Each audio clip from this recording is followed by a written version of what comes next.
Bonjour, chers compatriotes sénégalais et sénégalaises. C'est votre fils Amartoun qui revient échanger avec vous en ce début du mois sacré de Ramadan.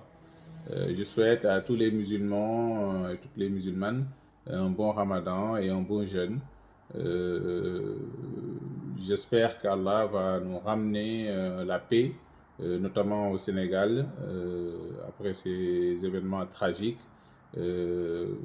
Yal na yàlla teg loxoom ci kaw Sénégal indil ñu jàmm delloosil ñu jàmm ndax jàmm rek la ñu xam. Ndax Sénégal fitna xaju fa. Nous avons un pays qui a des traditions séculaires de paix, de stabilité, et cela doit être préservé. Et pour comprendre cela, à mon avis, ça remonte effectivement de loin, mais aujourd'hui, notre analyse va porter de manière générale sur notre vision du Sénégal, et ensuite, certainement dans d'autres vidéos, nous vous expliquerons en tout cas comment notre pensée elle se décline sur des thématiques d'intérêt général, sur des thématiques qui concernent chaque citoyen, chaque citoyenne, et je pense que c'est important. Le Sénégal, depuis son indépendance, a connu plusieurs périodes de gestion gouvernementale marquées par des hommes et des femmes politiques, mais également par une évolution significative des systèmes et modèles de développement. En effet, à l'aube des indépendances, le Sénégal a eu la chance d'avoir comme premier président Léopold Sédar Senghor, homme de lettres, mais également fin stratège et fin politicien. Senghor avait compris qu'il n'y avait point de nation sénégalaise sans une unité basée sur la confiance des Sénégalais les uns les autres. Et ça, c'est quelque chose qu'il a compris très vite et autour duquel il a construit le concept de la nation sénégalaise. Le travail intelligent que Senghor a mené, malgré des erreurs et aussi un autoritarisme qui a été parfois décrié, à juste raison, hein, par ses opposants, Senghor fut l'artisan d'un Sénégal uni, de paix, de stabilité. Exception faite, bien sûr, des tensions en Casamance, ces tensions sur lesquelles peut-être, ou ces tensions qui auraient pu peut-être être évitées dans une certaine mesure en assurant une égalité territoriale et une ouverture permettant à chaque Sénégalais de vivre pleinement sa sénégalité, excusez-moi du terme, oui, donc cette fierté d'être sénégalais, en tout cas, se raccrocher à une nation avec des valeurs et une identité qui nous réunit tous. Qu'à cela ne tienne, nous pouvons dire quand même que pendant sa présidence, de 1960 à 1980, Senghor a permis à chaque Sénégalais de s'identifier à un peuple, un but, une foi. Et ça, c'est très très important. Cette identité fait du Sénégalais, dans la continuité malheureusement de la domination coloniale, un homme fidèle et serviable, fier, mais très peu dans la fonction de bâtisseur d'une nation. Euh, je dis bien hein, bâtisseur d'une nation, d'un pays, de nos territoires. Ça nous a manqué justement cet esprit de bâtisseur. En effet, bâtir un pays, ce n'est pas seulement gérer l'existant qui a été construit pour servir les intérêts de la métropole, donc du coup, bien évidemment, donc du coup, du colonisateur. Et c'était important effectivement de transcender les indépendances et au-delà de la construction de la nation qui a été bien réussie par Senghor et de s'inscrire dans une logique de bâtisseur pour bâtir une nation avec des instruments qui lui permettent d'atteindre les objectifs. Cette vision de l'homo sénégalensis gestionnaire que Senghor a développée sera perpétuée avec le président Abdou Diouf. Administrateur civil de formation, Abdou Diouf a su doter le Sénégal d'une administration bien organisée. Ça, on ne peut pas lui enlever. Mais très peu performante. Oui, très peu performante. Très peu en phase en termes de comportement et en termes d'initiative à ce que pouvait attendre un pays comme le Sénégal qui a vécu quelques années, quelques dizaines d'années de gestion ou en tout cas d'efforts de construction d'une nation. Et je pense que la gestion des affaires de l'État est tournée de ce fait, vers le maintien des avantages de l'État central par rapport aux territoires. Et donc, nos territoires ont toujours été les parents pauvres. Aucun pays ne peut se développer en laissant de côté ces territoires. Et ça, c'est important de le mettre en avant. Ces territoires, ces hommes et femmes qui agissent en dehors de l'administration ou des démembrements de l'État. Je parle bien de l'administration territoriale déconcentrée. On aurait pu imaginer également les enseignants, les médecins, tout ce qui est fonctionnaire aujourd'hui, évidemment. Mais tout ça, ce n'est pas suffisant parce que ça représente vraiment une partie infime de la population, dont la majeure partie, bien sûr, c'est des ruraux, c'est des agriculteurs, c'est des éleveurs, c'est des pêcheurs ou c'est des artisans. Et donc, je pense que ça, c'est quelque chose qui est très, très important que nous n'avons pas su, à un moment donné, capitaliser au Sénégal. Abdou Diouf avait toute la latitude, et je le dis bien, il avait toute la latitude de développer des instruments productifs permettant de mobiliser tout le génie des Sénégalais, de nos territoires, de ces hommes et femmes qui sont actifs au quotidien. Son choix a été de consolider l'administration centrale et le pouvoir déconcentré de l'État à des fins de gestion politique. En bon père de famille, bien évidemment. Le développement et la pérennisation des acquis économiques en sera oublié de ce point de vue-là. Oui, tout à fait. Le développement et la pérennisation des acquis économiques en sera oublié.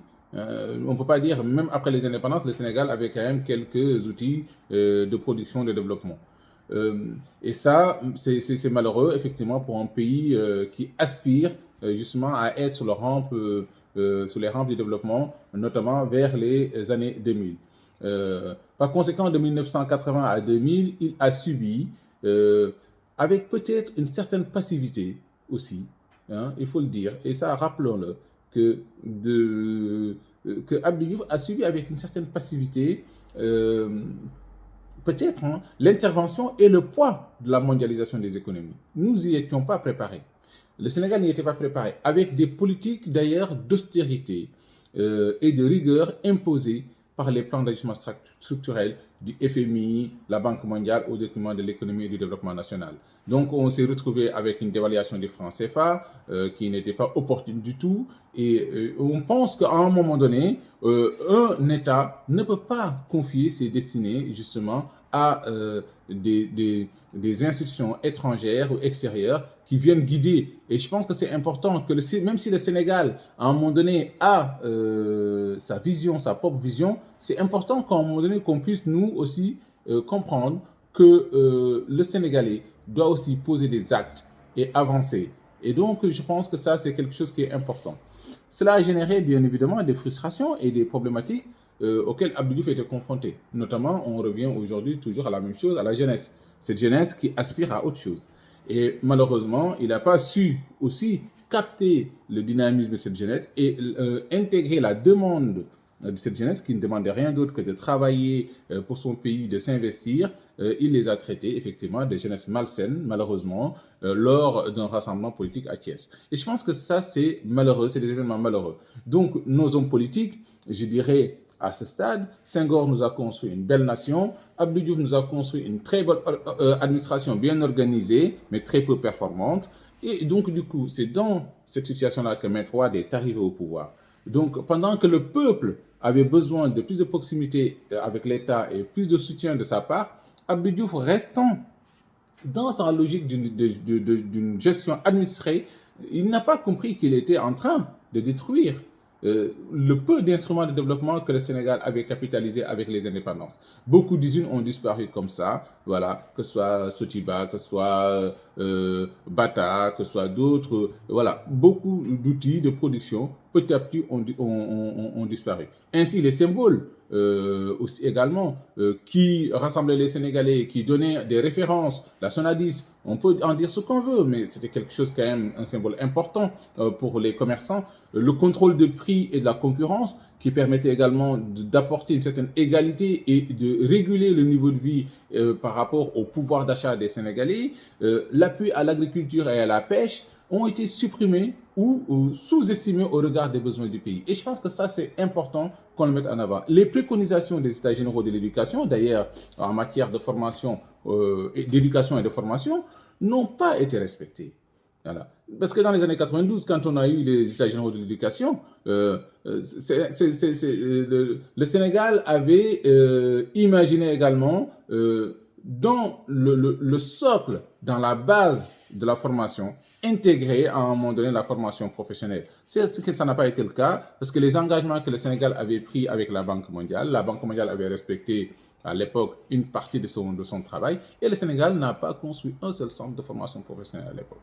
Et donc, du coup, on s'est retrouvé effectivement dans une situation où la correspondance emploi-formation, malheureusement, n'existait pas, ou en tout cas existait très peu. Voilà. Donc, on formait bien sûr beaucoup de fonctionnaires, mais ce ne sont pas les fonctionnaires tout simplement qui développent un pays. On en a besoin pour organiser un pays, pour le faire fonctionner, pour le faire tourner. Mais il est important également qu'à l'échelle des territoires, qu'on forme des jeunes, des hommes et des femmes à des métiers justement d'avenir, ou des métiers tout simplement en développement dans les territoires pour pouvoir répondre à des enjeux, en tout cas, et aux défis aujourd'hui qui se posent à nous aujourd'hui. Donc du coup, on aurait pu depuis très très très longtemps penser effectivement que le Sénégal aurait été capable d'apporter des réponses de ce point de vue-là qui sont très très claires. À son départ, Maître Abdoulaye Wade, comme je le disais tout à l'heure, le véritable père de la nation, enfin de la démocratie, je dirais, le père de la démocratie sénégalaise, du fait de la symbolique de son combat et sa vision, a entrepris des initiatives parfois non abouties aux yeux du peuple sénégalais, car dès son arrivée, bien évidemment, au pouvoir, Maître Wade, en fait, si vous voulez, avait compris que la nation sénégalaise était quelque part parfaite au niveau de l'Union, parfaite au niveau de l'administration, mais en revanche souffrait d'un manque de construction de ce territoire. Sa vision stratégique du Sénégal, mise en perspective dans une dimension panafricaine, fut un début intéressant et pragmatique de l'entrée du Sénégal dans le concert des nations, avec l'ambition, bien évidemment, sérieuse d'un développement depuis ces territoires. Alors, malheureusement trop engagé dans la dimension internationale pour attirer plus d'investisseurs au Sénégal, ce qui s'est passé, c'est que Maître Wade ne fut que le chef d'orchestre d'une stratégie nationale d'investissement structurant, bien évidemment, à vocation, notamment, enfin, en tout cas, poussant vers un rayonnement international du pays. Cette démarche qui aurait pu servir au développement local a pris trop de temps et ne lui a pas permis de faire bénéficier le Sénégal, effectivement, de tout son génie d'architecte productif. Et je pense que ça, c'est quelque chose, on ne peut pas le retirer également à Maître Wade avec tout ce qu'il a apporté avec le NEPAD et d'autres grands programmes. Le président Macky Sall a hérité de cette vision et a mis en œuvre un certain nombre d'actions pragmatiques. Ça, aujourd'hui, on peut le dire. Hein, voilà, on commence à avoir cette vision de bâtisseur dans la continuité de la stratégie de Maître Wade. Les infrastructures se développent, le pays se modernise petit à petit, mais la dimension sociale et le ruissellement attendu des retombées de ces investissements tardent à venir.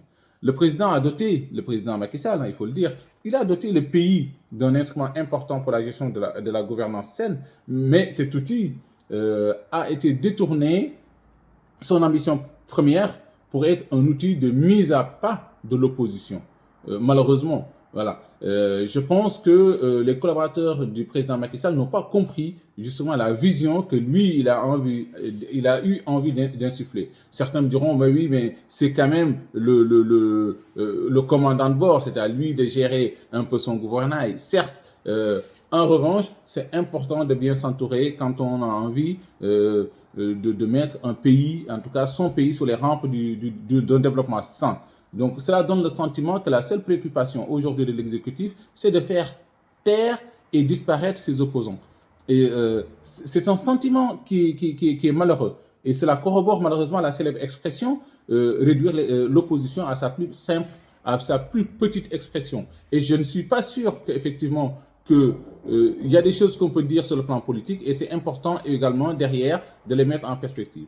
Les efforts réalisés par le président Macky Sall dans les investissements et le développement du pays, notamment local, sont couverts par des querelles de positionnement au sein même de la coalition qui l'a mené au pouvoir.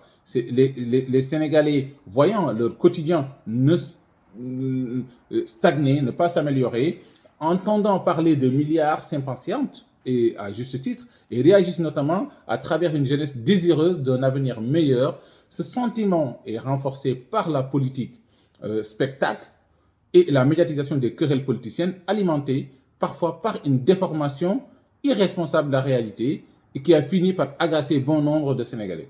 Malgré une nation unie, une administration structurée et une identité affirmée, le Sénégal peine à s'orienter vers un développement harmonieux et durable, gage de la cohésion nationale et à la création de richesses pour répondre aux enjeux, aux défis nombreux que doit relever en tout cas notre pays. Notre conviction est que la vision d'un Sénégal résolument sur les rampes du développement est un Sénégal qui équipe et valorise ses territoires, notamment par le travail. Et c'est hyper important de mettre en avant la notion de travail. Nous reviendrons à travers les différents chapitres de notre contribution, en tout cas les prochaines vidéos, sur le rôle du travail, de l'affirmation de l'identité nationale, de l'estime de soi du Sénégalais, et ça c'est important, et son engagement résolu pour une citoyenneté durable et constructive. Seule une démocratie sociale pourra accompagner cette vision basée sur le travail comme source de progrès, de production de produits, de services et de richesses, instrument de solidarité et d'épanouissement du Sénégalais. Un pays qui ne met pas le Sénégal au cœur de ses préoccupations premières, qui ne met pas le travail au cœur de ses préoccupations premières, est un pays qui est condamné à faire du surplace s'il ne recule pas. Et ça, il faut qu'on se le dise, il faut qu'on se mette au travail au Sénégal. Et ça, c'est important. Cela suppose réinterroger nos modèles et nos systèmes de formation, de production et de consommation. Il faudra ainsi répondre, et nous essayerons d'apporter un certain nombre d'éléments dans nos futures interventions, aux questions suivantes. Quel homme, quel profil, mais aussi les droits et devoirs des uns et des autres? Quel système durable de production en termes d'éducation, de formation, de santé, de position de service? Comment vivre également et consommer de manière responsable? La préservation de l'environnement et les droits humains.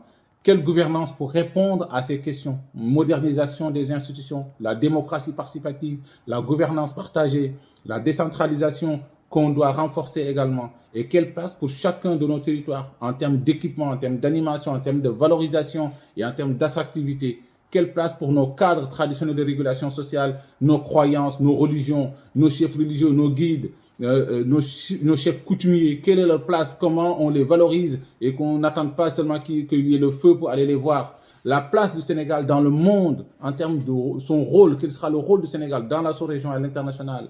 Et quelles sont les stratégies de coopération, d'alliance et de partenariat que nous avons mettre en avant? Toutes ces questions aujourd'hui doivent se poser à nous pour qu'on puisse mettre en perspective un Sénégal résolument lancé sur les rampes du développement. Bien évidemment, les instruments sont là, les efforts sont là, les intentions sont là, mais il reste qu'aujourd'hui, il faudrait qu'on se mobilise et qu'on travaille. Je vous remercie en tout cas pour cette vidéo et on reviendra sur dans d'autres séquences pour expliquer chacune de ces thématiques et notre vision sur ces thématiques-là.